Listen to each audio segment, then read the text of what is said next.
Download this code and get free GPT-4o from codegive.com, link in the description below. Certainly. The error type error, numpy.int64 object is not callable typically occurs in Python when you try to use a numpy.int64 object as if it were a function. This error can arise from various situations, but it usually happens when you accidentally use parentheses after an integer value, leading Python to think you are trying to call it as a function. Understanding the error. Here's a breakdown of what can lead to this error. 1. Misusing parentheses. If you have a variable that is a numpy.int64 and you mistakenly use parentheses after it, Python will try to call it as if it were a function. 2. Variable shadowing.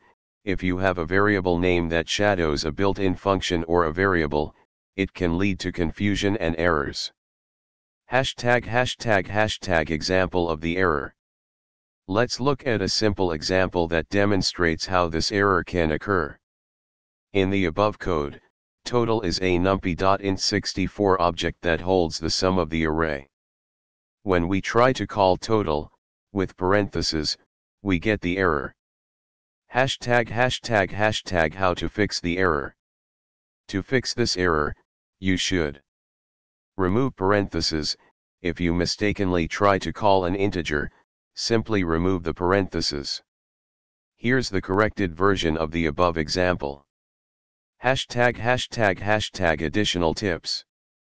1. Check variable names. Ensure that your variable names do not shadow functions or other important variables.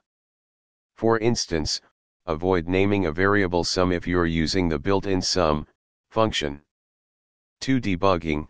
If you encounter this error, check the line number indicated by the traceback. Review the variable being called and ensure it is meant to be called as a function. 3. Using type checking.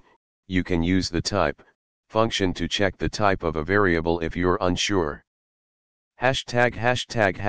Conclusion.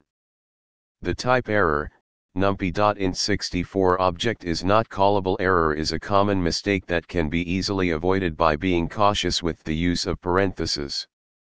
By understanding the circumstances that lead to this error and how to correct it, you can write cleaner and more effective code.